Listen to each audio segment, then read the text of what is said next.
জানে নেবে সকলে জানে কিছুই বলে না এ গোবিন্দ দাস মাঝে না না না এ গোবিন্দ দাস মাঝে না।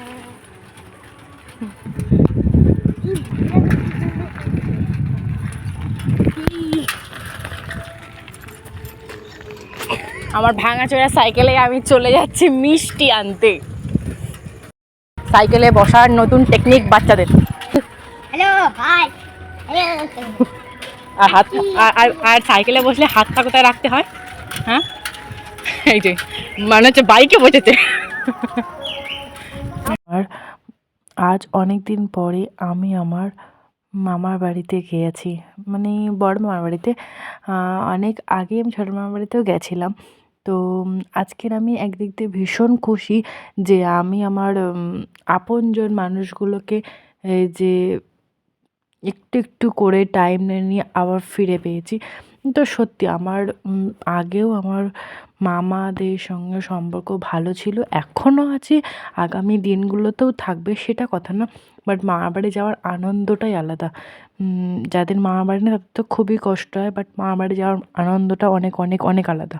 এটা হচ্ছে আমি আমার বড় সোনা ভাই এবং বড় মামার জন্য গিফট নিয়েছি, যেহেতু কার্তিক পুজো উপলক্ষে যাচ্ছি তাই ছোট্ট একটু গিফট। আর এই যে মিষ্টিও নিয়ে নিয়েছি। তো চলো একটু ঘুরে আসি। একটু ঘুরু ঘুরু না করলে কি আর হয়? আপন মানুষগুলোর সাথে দেখা করার আনন্দটাই অনেক বড়। এই যে আমার বনু, সুন্দরী বনু যাচ্ছে, ও আমাদের সাথেই যাচ্ছে, মানে আমার জেঠুর মেয়েও। এই যে গিফট আবারও দেখিয়ে দিচ্ছি। তো তিনজনের জন্যই আছে। ভীষণ জ্যাম, রাস্তায় প্রচণ্ড পরিমাণে জ্যাম হয়ে গেছিলো। আসলে আজকে তো অনেক জায়গায় কার্তিক পুজো, সেই উপলক্ষে। আর তাতে বড় কথা টাকি রোডে তো জ্যাম হবেই, এটা তো স্বাভাবিক, তাই না?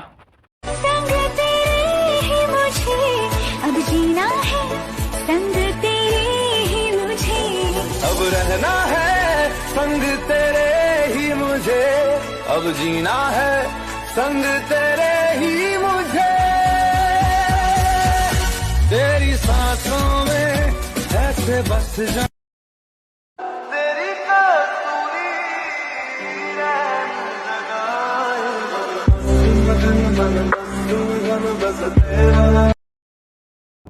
এবারে প্রায় চলে এসেছি মামার বাড়ির কাছাকাছি। মানে এটা হলো মানে মামার বাড়ির ভিতরের রাস্তা।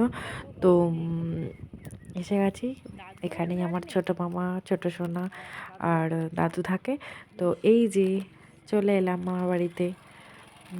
তো একটা একদম পুরো অন্ধকার রয়েছে, রাস্তাঘাটটা তো অত পরিষ্কারভাবে দেখাও যাচ্ছে না। তো চলে এলাম মামার বাড়িতে। আমি এবারে আমার ছোটো মামিকে, মানে আমি ওনাকে ছোটো সোনা বলেই ডাকি, তো ডাকছি ছোটো সোনা ছোটো সোনা। তো চলে এলাম এবার বড় মামার বাড়িতে। তো দেখো কার্তিক পুজোর প্যান্ডেল হয়ে গেছে, বক্স চলছে, আর সুন্দর করে একটু চেয়ার টিয়ার পেতে দিয়েছে যে সবাই যাতে বসতে পারে, সেই আয়োজন করা হয়েছে। এটা হচ্ছে আমার মামার বাড়িতে, মানে একটু রাস্তার থেকে একটুখানি হালকা ভিতরে। তো এটাই আমার বড় মামার বাড়ি। তো চলে এলাম। আমার সামনে আমার বোন যাচ্ছে আর সামনে আমার পাপা যাচ্ছে। তো চলো তোমাদেরকে দেখাই যে কত সুন্দর করে ওরা কার্তিক পুজো করছে। এটা হচ্ছে আমার সোনা গবলু ভাই, আমার ছোট্ট ভাই। মানে আমরা যে জামাটা নিয়ে গেছিলাম, পাপা ওটাই ওকে পরিয়ে দেখছিল যে ছোট হয়ে গিয়েছে কিনা। তো দেখলো না না না না, খুব সুন্দর লাগছে। ও এটাই বলতে চাইছে ওর মাকে যে আমার ফোনটা দাও, আমি একটু ফটো তুলবো, আমাকে ফোনটা দাও। যেহেতু ফোনটা মনে করছিল আমি এটা খুলেই ফেলি।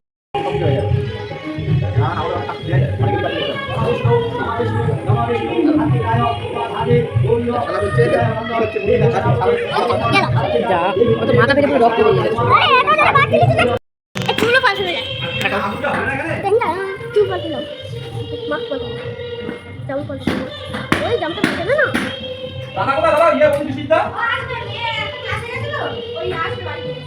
এবারে কি করবো?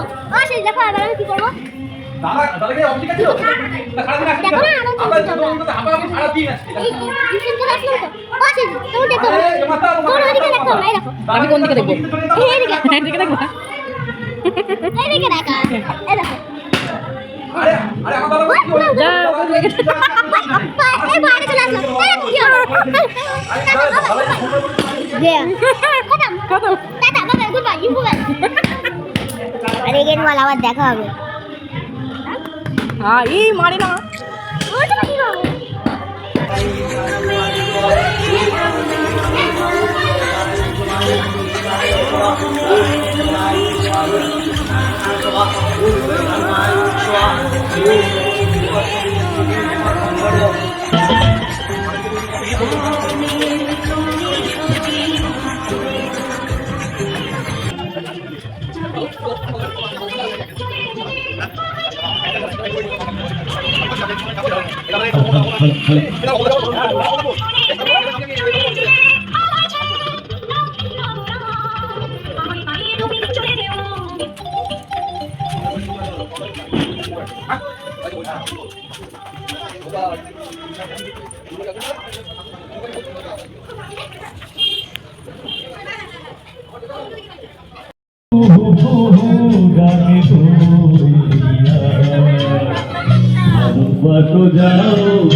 পুজোর প্রসাদ হিসাবে তো প্রসাদ খেয়েইছি, তার সঙ্গে এবারে খাবার হচ্ছে তোমার খিচুড়ি আর সাথে হচ্ছে তোমার তরকারি, আর তার সাথে লাস্ট ছিল হচ্ছে চাটনি পাঁপড় আর মিষ্টি ছিল, বাট আমি মিষ্টিটা নেইনি।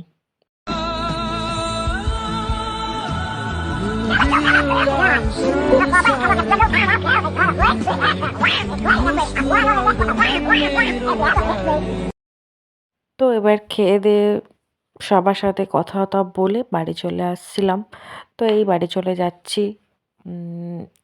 তো কেমন লাগলো আমার ভিডিও তোমরা অবশ্যই অবশ্যই জানিও কমেন্ট করে, আর লাইক কমেন্ট শেয়ার অবশ্যই অবশ্যই করো, আর আমার চ্যানেলটাকে সাবস্ক্রাইব করে দিও সবাই মিলে।